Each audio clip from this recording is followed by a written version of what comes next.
मैं SC. Mishra from Mahatma Gandhi शिक्षण संस्थान Darbhanga. Good morning all of you. वर्ग दशम, विषय हिंदी, पाठ्य पुस्तक क्षितिज, पाठ संख्या 12। पाठ का नाम लखनवी अंदाज, लेखक यशपाल, भाग 6।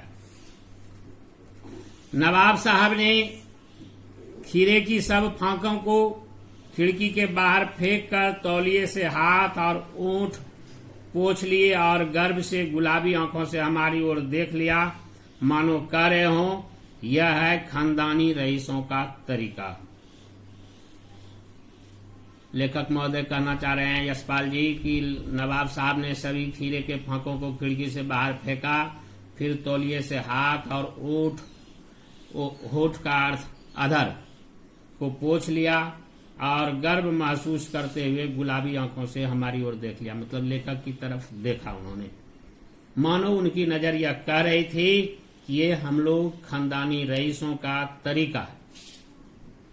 लेकिन इसे गर्व नहीं कहा जाएगा। गर्व उसे कहा जाता है जब कोई काम हम अच्छे कार्य क्षेत्र के लिए करते हों, अच्छा काम करते हों, और फिर जो वहां हमारा फीलिंग्स होता है कि मैंने एक अच्छा सा काम किया, उस पर उसे वहां गर्व का प्रयोग किया जाता है।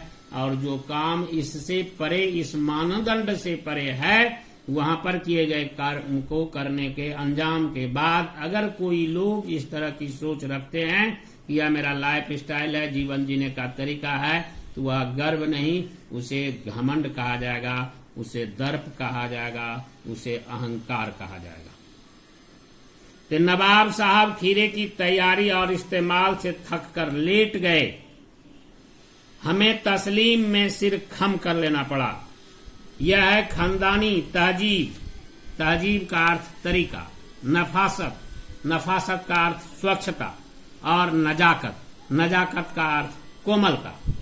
तो धनाढ्य लोग, धनवान लोग सामान्य काम करने में भी थक जाते हैं और कुछ न कुछ खाद्य पदार्थ को तुच्छ समझकर उसको तिरस्कृत कर देते हैं, उसे उसकी उपेक्षा कर देते हैं, तिरस्कार कर देते हैं, जो यह मानव सभ्यता के लिए सवालिया चिन्ह है। इसलिए कि खाने पीने के जितने भी खाद्य और पेय पदार्थ हैं, उसमें से कोई जाति विशेष या धन दौलत संपत्ति के आधार पर किसी का बंटवारा या वर्गीकरण नहीं किया गया है। हम गौर कर रहे थे खीरा इस्तेमाल करने के इस तरीके को खीरे की सुगंध और स्वाद की कल्पना से संतुष्ट होने का सूक्ष्म, नफीस या एब्स्ट्रैक्ट तरीका जरूर कहा जा सकता है। परंतु क्या ऐसे तरीके से उदर की तृप्ति भी हो सकती है? उदर मतलब पेट, तृप्ति का अर्थ संतुष्टि। तो लेखक महोदय कह रहे हैं कि यह देख रहे थे उनका तरीका, एक सूक्ष्म तरीका, एब्स्ट्रैक्ट का अर्थ सूक्ष्म, सूक्ष्म तरीका उनका देख रहे थे। लेकिन क्या यह देखने से उनके या इस तरह का क्रियाकलाप करने से उनके उदर की पूर्ति हुई होगी? नहीं, यह सब उदर की पूर्ति के लिए तरीके नहीं थे। यह सिर्फ प्रदर्शनवाद के लिए थे, दिखावे के लिए थे।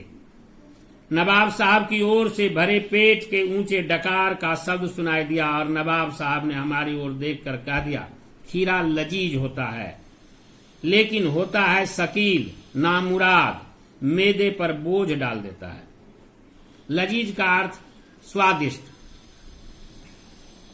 नामुराद का अर्थ तुच्छ, मैदे का अर्थ आमाशय। तो लेखक महोदय से बातचीत के दौरान नवाब साहब यह कहते हैं कि खीरा भोजन के मामले में स्वादिष्ट तो होता है, लेकिन यह तुच्छ होता है। जबकि कोई खाद्य पदार्थ और कोई पेय पदार्थ अपने आप में तुच्छ और महान नहीं होता है। वह सब सबके स्वास्थ्य के ख्याल से बना है और वह सबको खाना चाहिए, सबको उसका सम्मान करना चाहिए। जिस चीज का हम कहीं अपमान करके, बर्बाद करके फेंक देते हैं, उसी चीज के लिए कोई तरसते नजर आते हैं। हम यह कहकर छोड़ देते हैं कि कल रात की रोटी थी, उसे सवेरे बासी हो जाने के बाद क्या खाया जाए, लेकिन कोई आदमी उसको बड़े प्रेम से खाते हैं। खाने का रीजन यह होता है कि रोटी एक रात की बासी होती है और वह व्यक्ति 2 रात का भूखा होता है। तो जब वह भूखा अधिक समय का होता है और रोटी बासी कम समय की होती है, तब उसके तुलना में रोटी स्वादिष्ट हो जाती है। तो वह सब जरूरत पर निर्भर करता है, लेकिन सोच सबका स्वस्थ होना चाहिए कि अन्न का एक भी कण बर्बाद नहीं होना चाहिए। कम से कम वह हमारे माध्यम से तो जरूर होना चाहिए। अगर यह सोच हमारे समाज में हर एक व्यक्ति की हो तो हो सकता है, संभव हो कि अधिक से अधिक संख्या में लोगों के पास अधिक से अधिक मात्रा में खाद्य पदार्थ, पेय पदार्थ उपलब्ध हो। उसके अभाव में किसी को अनावश्यक असमय अपने प्राण से हाथ धोना न पड़े। ज्ञान चक्षु खुल गए। चक्षु का अर्थ आंख, नेत्र, लोचन, विलोचन। पहचाना ये है नई कहानी के लेखक। खीरे की सुगंध और स्वाद की कल्पना से पेट भर जाने का डकार आ सकता है, तो बिना विचार, घटना और पात्रों के लेखक की इच्छा मात्र से नई कहानी क्यों नहीं बन सकती। लेखक महोदय सोचने लगे कि जब बिना भोजन किए सुगंध और स्वाद से पेट भरने की डकार आ सकती है, तो एक्चुअली ऐसा होता है कि खाली पेट में जो हवा की मात्रा रहती है, जब हम भोजन पर्याप्त मात्रा में लेते हैं तो वह पेट से निकलने का रास्ता लेता है, और वह जब मुंह की ओर से निकलता है तो उसे हम डकार कहते हैं, और वह संकेत देता है कि पेट जो है सो पूर्णतया भर गया। इसलिए लेखक महोदय ने कल्पना किया कि जब इस तरह का भोजन से उनकी पेट भर सकती है, उधर तृप्ति हो सकती है, तो क्या बिना पात्र का कहानी नहीं लिखी जा सकती। धन्यवाद।